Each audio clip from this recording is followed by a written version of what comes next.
दरवाजे के आसपास इसी साइड साउथ की तरफ अलाउद्दीन खिलजी जो सुल्तान उनका रेजिडेंस रहा हो, तब उसकी निगाह एक ऐसी मस्जिद पर पड़ती है जिसने आज तक कईयों की नींद खराब की है। मंगोलों ने जब उन पर अटैक किया था, वो अपनी जान की खातिर वहाँ से भागे और कहाँ हिंदुस्तान में उन्होंने पनाह ली। इस्लामिक आर्किटेक्चर इंडिया में डेवलप हुआ, उसने फिर कभी वापस मुड़ कर नहीं देखा। मंदिर जो होते थे, उन मंदिरों में ये जालियाँ देखने को मिलती थी।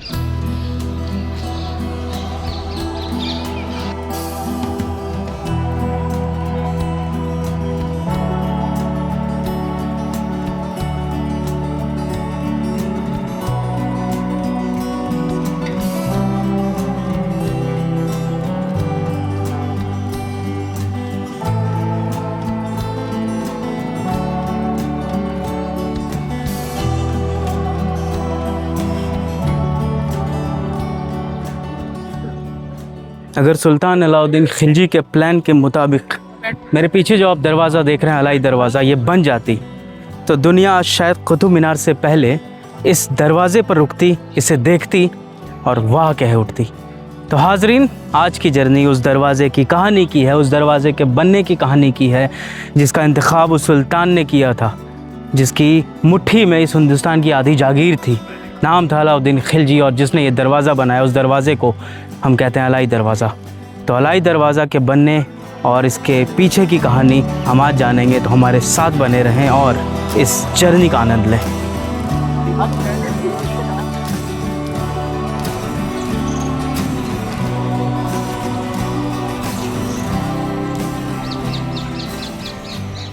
तो इसकी शुरुआत कब, कैसे और क्यों, किस हालात में हुई, हर उस डिटेल पर बात करेंगे। और ये भी बात करेंगे कि सुल्तान अलाउद्दीन के दिमाग में वो आखिर क्या प्लान काम कर रहा था, जिसके मुताबिक उसने सोचा कि ये अलाई दरवाज़ा बनाया जाए।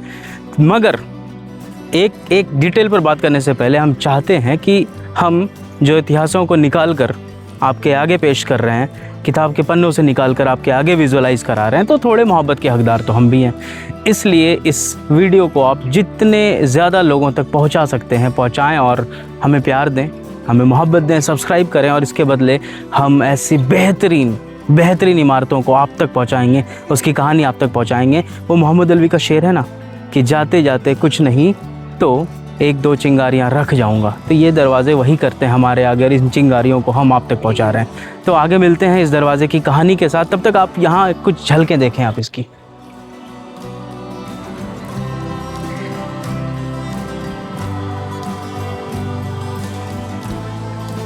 तो ये कहानी है 1310 के आसपास की। हिंदुस्तान की तख्त पे बैठा है एक सुल्तान जिसका नाम है अलाउद्दीन खिलजी, जिसकी मुट्ठी में हिंदुस्तान की आधा से ज़्यादा जागीरें हैं।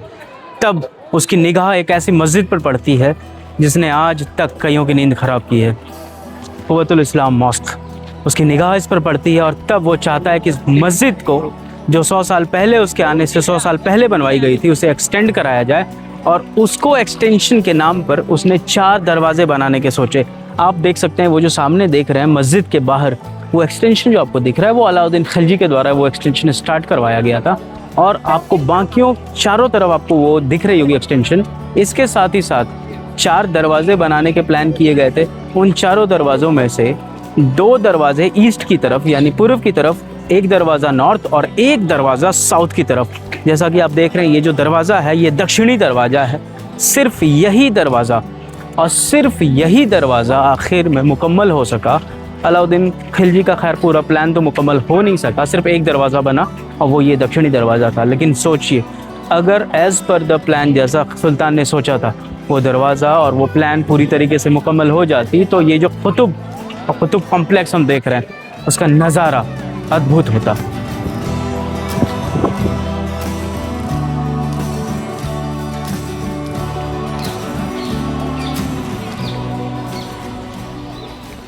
ये जो आप मेरे ऊपर ये डोम देख रहे हैं इस दरवाजे के ऊपर, तो it is the first true dome built in India. ऐसा इसलिए कि इससे पहले जो डोम बनाए जा रहे थे, जो गुंबद बनाए जा रहे थे, वो सारे ध्वस्त हो चुके हैं। और इसको जियोग्राफिकली और जियोमेट्रिकली बहुत करेक्ट तरीके से इस डोम को बनाया गया। इससे पहले जो भी डोम थे, जैसे हमने आपको सुल्तान बलून का जो डोम दिखाया था, इल्तुतमिश की जो डोम है, वो सारे के सारे ध्वस्त हो चुके हैं, कोलैप्स कर चुके हैं, मगर ये डोम अभी तक है इसलिए। और इसमें आपको बुद्धिस्ट आर्किटेक्चर की भी एक झलक दिखेगी। इसके साथ ही साथ जब आप देखेंगे नीचे रेड सैंडस्टोन और वाइट मार्बल, जो काम हुआ है इस दरवाजे पर बखूबी, ऐसा लगता है मानो इस दरवाजे को किसी दुल्हन की तरह सजा दिया गया। जब इसको आप नज़दीक से देखते हैं तो इतने करीने से और इतने एक्सक्यूजिट तरीके से इसको सजाया गया है कि जो इसकी जो एक निखार है वो और ज़्यादा उभर कर आती है।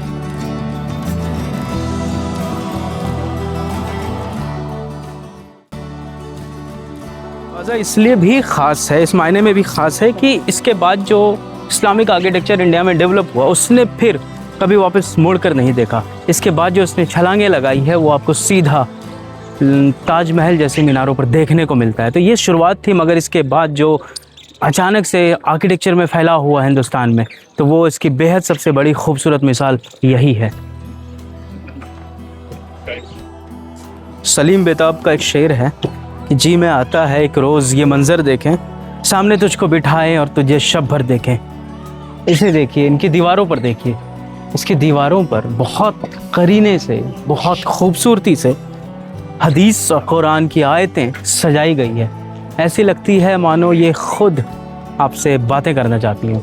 आप इनकी आयतों को जब देखेंगे तो रेड सैंडस्टोन और वाइट मार्बल्स के साथ इनको जोड़कर बनाया गया है। और इसके साथ ही साथ इसकी दीवारों पर आप देखेंगे तो ये जालियां दिखेंगी आपको, लैटिस वर्क।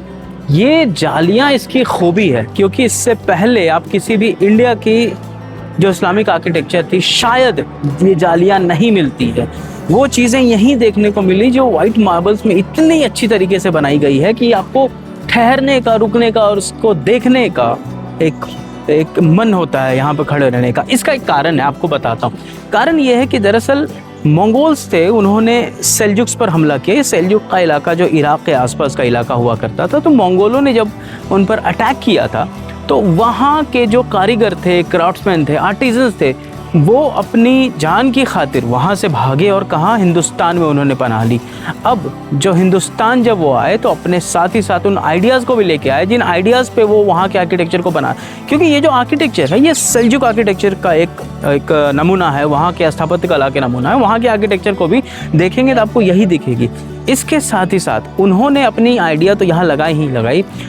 इस जाली की जो मैं बात कर रहा हूँ, आप जब देखेंगे तो यहाँ के जो क्राफ्ट्समैन थे उन्होंने भी अपने इनोवेशन टेक्निक को यहाँ पर लगाया। क्योंकि इससे पहले तो ऑब्वियसली जैसा आपको मैंने बताया कि जालियाँ शायद हिंदुस्तानी आर्किटेक्चर में नहीं मिलती। यहाँ मंदिर जो होते थे उन मंदिरों में ये जालियाँ देखने को मिलती थी। तो हो सकता है ये जो इन्फ्लुएंस है ये वहाँ से आया हो और यहाँ पर देने की कोशिश की गई हो। इसके साथ अब देखिए, इसकी खूबसूरती इससे निखरती है कि इसकी जो बनावट है, इस बनावट में आपको फूल दिखेंगे। इस फूल को, जो कि ऑब्वियसली हर जगह आप जब देखेंगे, कुतुब के और भी एपिसोड्स में हमने आपको दिखाया कि फूलों का, इसके पीतल्स का, पत्तों का बखूबी इस्तेमाल हुआ है। इसके ऊपर लोटस बर्ड्स जो हैं, लोटस बर्ड्स भी बहुत अच्छे से एक एक जगह पर जियोमेट्रिकली सजाए गए हैं। और वो इसको ऐसा दिखाता है कि जो इंडो इस्लामिक आर्किटेक्चर जो अपने चरम पर पहुंचना चाह रहा था, यहाँ से पहुंच चुका था, अब वो रफ्तार लेने की शक्ल में था। एक और चीज़ आपको बताता हूँ, शायद आप जब इस अलाई मीनार में आए देखने के लिए तो वो चीज़ आपकी नज़र से मिस हो जाए। अब देखिए यहाँ जब आते हैं तो ये उस दरवाजे को देखें जो वेस्ट की तरफ है। वेस्ट की, वैसे ये हर जगह मौजूद है, मैं आपको इसलिए दिखाता हूँ कि वेस्ट का दरवाज़ा ज़्यादा विजिबल है। तो उस मेहराब को जब आप देखेंगे, उस मेहराब के ऊपर वहाँ एक मेहराब में एक सर्कल बना हुआ है। उस सर्कल के अंदर दो अपोजिट साइड में ट्रायंगल बने हुए हैं साथ साथ, और उसके अंदर एक हेक्सागोन बना हुआ है। उसके बाद उसमें काम हुआ है फूलों का। तो इस जियोमेट्री को आप समझिए कि सर्कल, ट्रायंगल, फिर ट्रायंगल, उसके ऊपर ओवरलैप किया गया है उल्टे साइड से, और फिर उस पर एक हेक्सागोन बनाया गया है, फिर उसके अंदर फूल बनाए गए हैं। ये जो जियोमेट्री है इस्लामिक आर्किटेक्चर की, ये कमाल की होती थी तब, और उसी जियोमेट्री को यहाँ इस डोम में, क्योंकि जब मैंने बताया ये it was one of the largest dome at that time, इससे बड़ी कोई डोम नहीं थी। तो ये जो इमारत बनी है उस जियोमेट्री की भी पहचान है जो अलाई दरवाजे में देखने को मिलती है।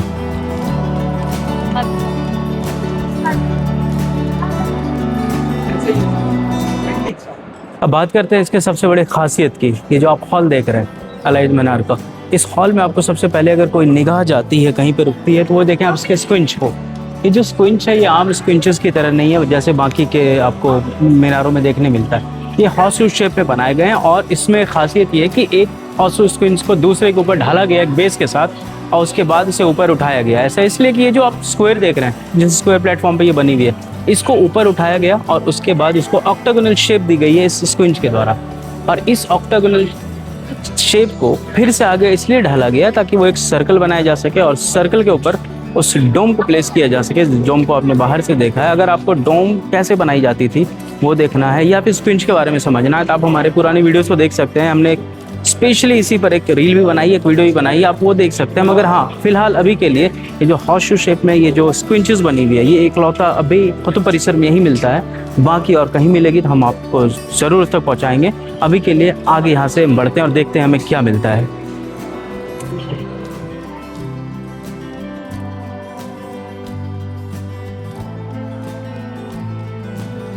बढ़ते हैं इसके जो एंट्रेंसेस गेट्स हैं, जैसे मेरे पीछे आप जो गेट देख रहे हैं ये वेस्ट है, उसके पीछे जो ईस्ट गेट है और साइड में साउथ और फिर नॉर्थ। तो इसके नॉर्थ गेट को छोड़कर जो सिर्फ सेमी सर्कुलर शेप में है, बाकी के जो गेट्स हैं जैसे ईस्ट, वेस्ट और साउथ के गेट्स, इसको हॉर्स शू पॉइंटेड आर्चेस में बनाया गया है। जैसे आप देख भी सकते हैं ये जो आर्चेस आप देख रहे हैं ये नॉर्मल नहीं है जैसा कि हर मेहराबों में देखने को मिलता है, मगर वही जो इसकी नॉर्थ के गेट्स हैं, जैसे नॉर्थ के गेट्स को अभी आप देख भी रहे हैं वो सेमी सर्कुलर शेप में।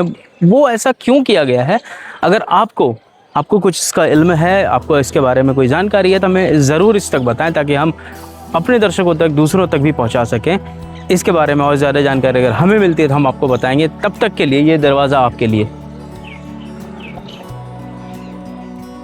तो मैं जिस नॉर्थ गेट की बात कर रहा था, जिस नॉर्थ गेट को सेमी सर्कुलर शेप में बनाया गया, वो स्पेशली यही है। बाकी के जो गेट पॉइंटेड आर्च में है, जो हॉर्स शू शेप में, मगर ये जो गेट है आप इसके साथ ही साथ देख सकते हैं रेड सैंडस्टोन। उसके पीछे एक और चीज़ आपको दिखाता हूँ, खासियत इसकी, यहाँ पर मार्बल से इसको कोट किया गया है, जो दूसरा एंट्रेंस है अंदर का। तो मार्बल और रेड सैंडस्टोन का बखूबी इस्तेमाल हुआ है। इसके साथ ही साथ जो आप ये जो बॉक्सेस देख रहे हैं ये लोटस है, कमल के बॉक्सेस का यूज़ हुआ है। उस समय के जो इंडियन क्राफ्ट्समैन थे उनकी ये इनोवेटिव स्किल थी जो कुतुब परिसर में, कुतुब मीनार के और आसपास के इलाके में हर जगह बहुत अच्छे से देखने मिलती है, तो इसको यूज़ किया गया। बाकी के जो 3 गेट्स हैं उस पर ये चीज़ें नहीं देखने को मिलती है। फ़िलहाल आगे इसमें और क्या है हम उस पर देखते हैं। तब तक आप ये देखिए, जब आप अलाउद्दीन खिलजी के पूरे प्लान को देखेंगे और सोचेंगे तो आपको एक चीज़ सोचने को मिलेगी कि जब ये पूरा प्लान अधूरा रह गया तो ये दरवाज़ा आखिर में क्यों बना और ये अधूरा होकर भी मुकम्मल क्यों लगता है। तो उसकी एक वजह है। एक वजह ये हो सकती है कि शायद ये इस दरवाजे के आसपास इसी साइड साउथ की तरफ अलाउद्दीन खिलजी जो सुल्तान उनका रेजिडेंस रहा हो और वो इसी दरवाजे से होकर क़ुव्वतुल इस्लाम मॉस्क की तरफ आते हों, और इसीलिए इस दरवाजे को अकेले इतने अच्छे तरीके से बनाया गया है क्योंकि ऑब्वियसली ये सुल्तान का दरवाज़ा है, सुल्तान की रेजिडेंस इस तरह रिहाइश का है।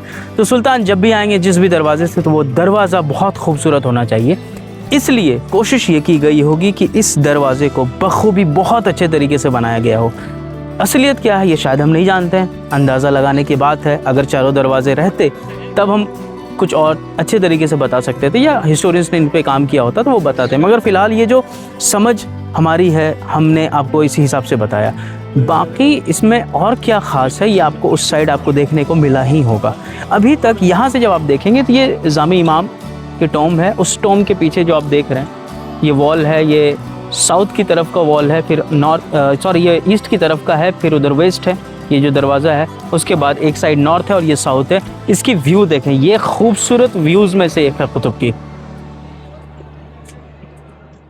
अलाउद्दीन खिलजी, सुल्तान अलाउद्दीन खिलजी इस दरवाज़े के पास आएँ अगर, तो ये दरवाज़ा उन्हें देखकर बस यही कहेगा कि मैं अकेला खड़ा हूँ राह इश्क में, कोई रहबर नहीं किससे पूछूं पता, उनको ढूंढूं कहाँ अब मैं जाऊं किधर, मंजिलें खो गई कारवां लुट गया।